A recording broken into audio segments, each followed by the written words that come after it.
A China Airlines Boeing 747 was attempting to land on one of the most dangerous runways in the world.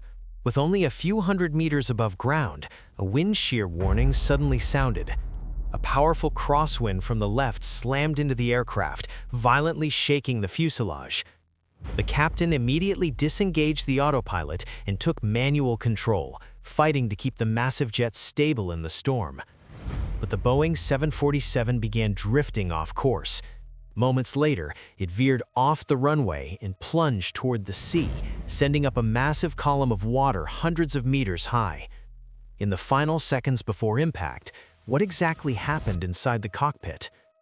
This is the story of China Airlines Flight 605. November 4th, 1993, Chiang Kai-shek International Airport, Taipei.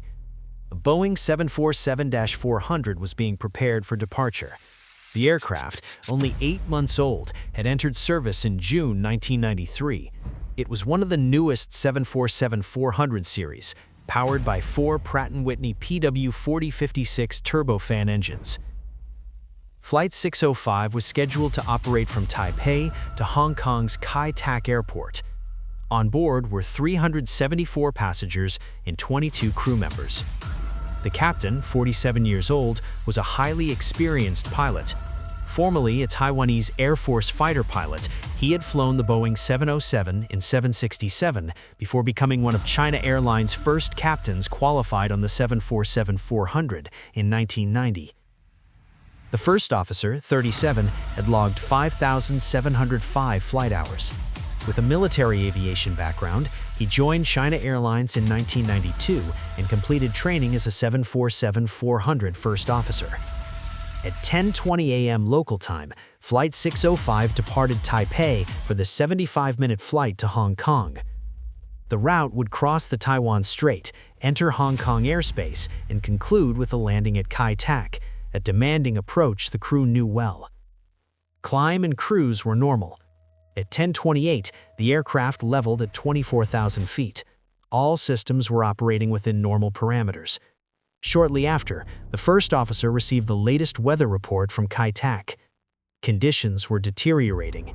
Typhoon Era was affecting Hong Kong, bringing strong winds, heavy rain, and hazardous wind shear, a sudden change in wind speed or direction capable of severely destabilizing an aircraft during landing. Wind direction was variable, indicating a highly unstable atmosphere. At 10:35, an updated weather report confirmed worsening conditions: intense rain, strong gusts, and moderate to severe turbulence expected in the terminal area. Both pilots fully understood they were facing a highly challenging approach. Anticipating further deterioration, the captain initiated the approach briefing earlier than usual. Following company standard procedures, he reviewed the checklist with the first officer: runway and navigation aids, decision height, crosswind limits, and go-around procedures. He emphasized the crosswind risk and made it clear any sign of instability on final approach would require an immediate go-around in accordance with standard operating procedures.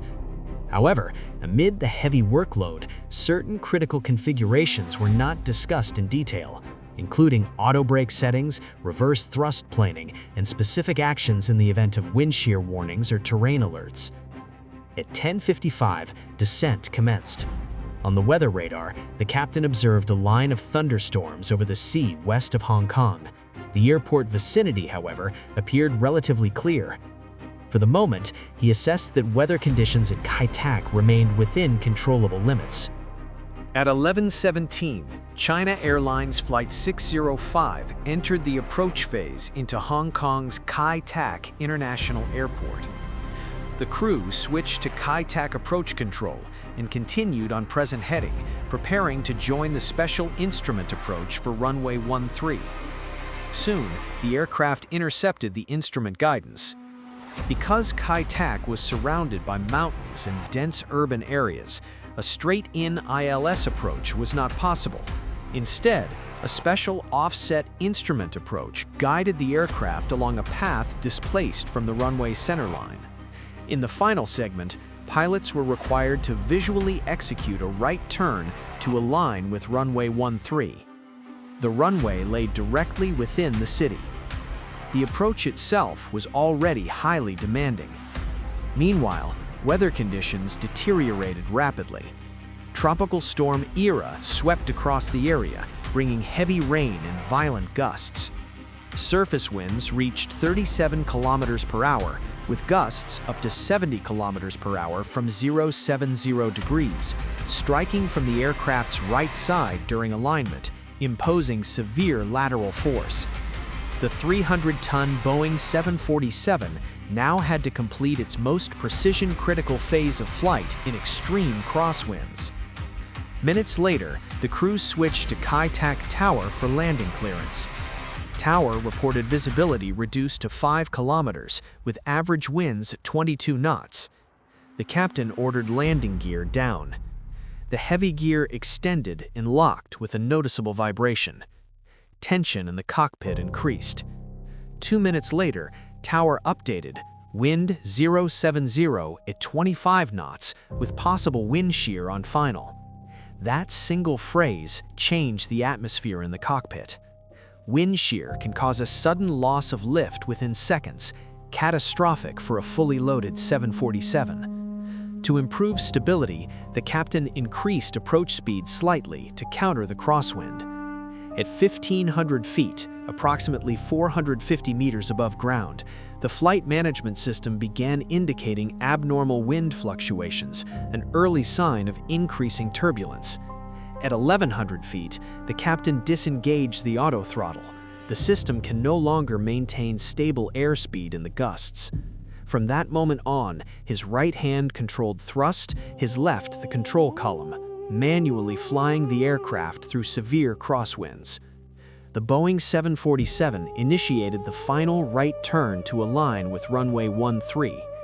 Rain pounded the windshield. Visibility deteriorated sharply. The pilots relied heavily on visual cues to complete the critical maneuver. Suddenly, lateral deviation warnings illuminated. Moments later, the ground proximity warning system sounded rapid, piercing alerts, indicating the aircraft was descending below the standard glide path and deviating from instrument guidance. 1 second later, red warning lights flashed repeatedly. The crew realized they were entering the most violent wind shear zone of the storm. As the aircraft passed Checkerboard Hill, the iconic red and white visual reference for runway 13, the captain felt the aircraft roll and sink abruptly. A powerful gust struck from the left, attempting to push the aircraft off its descent path. The captain remained composed, continuing the final turn through blurred visibility. "Speed 153 knots, the first officer called out.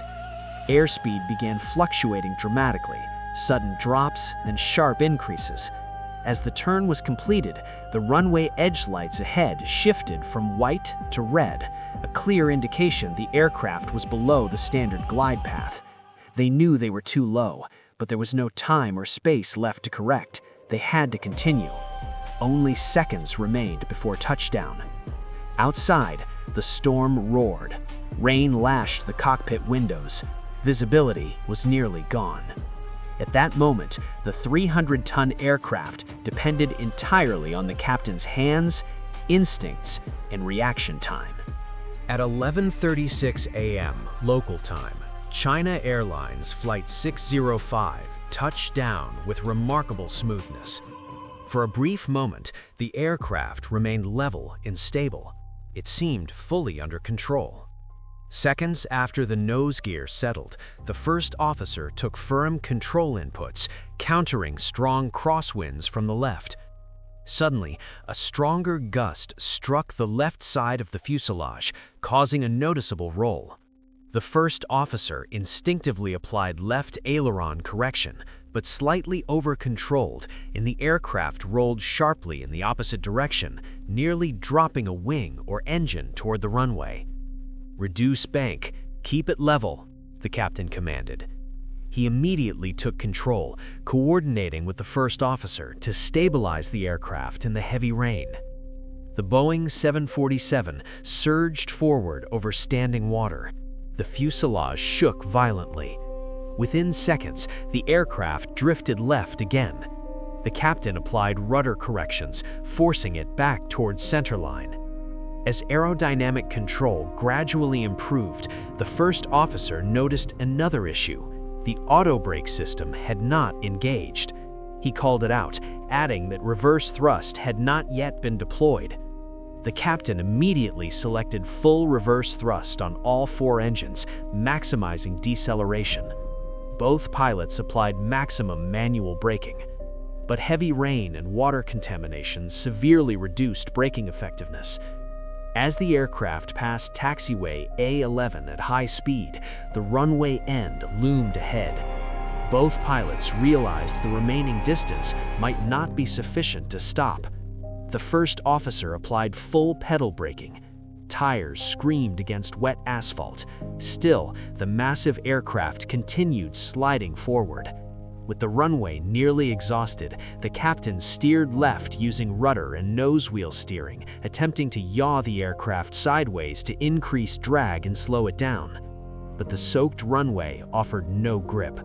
The 300-ton Boeing 747 was no longer responding effectively.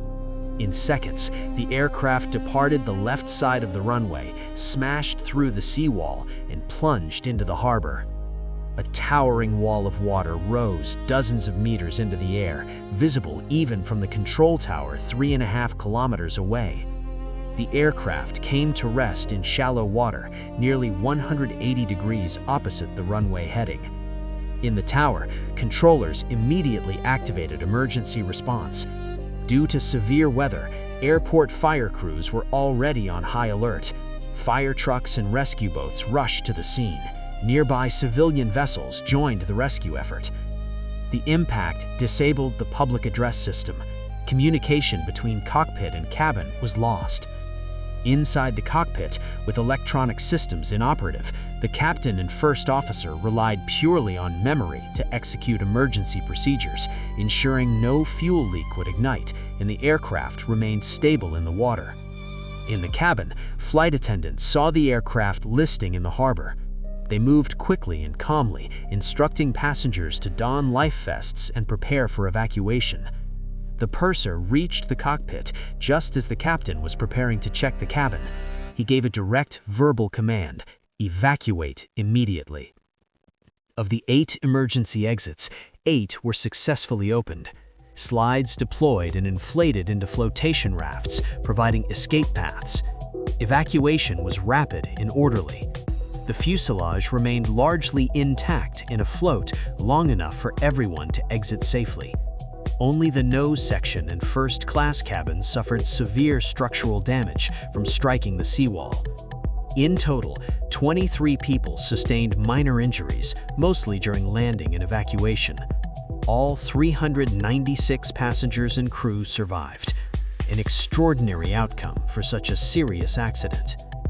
The official investigation concluded the direct cause was the captain's decision to continue the landing despite severe airspeed fluctuations, wind shear warnings, and deviation below the glide path, rather than executing a mandatory go-around. The first officer's limited experience in strong crosswind conditions was considered a contributing factor. Investigators also criticized China Airlines flight manuals for lacking clear crosswind landing procedures, leaving pilots without standardized guidance in critical conditions. The aircraft was declared a total loss. Wreckage from the tail section interfered with the runway 31 ILS signal and was later removed using explosives. Airline markings were stripped to protect brand image. Remaining structures were relocated for airport fire rescue training. The final recommendation called for comprehensive review and enhancement of pilot training and operational procedures to prevent similar incidents in the future.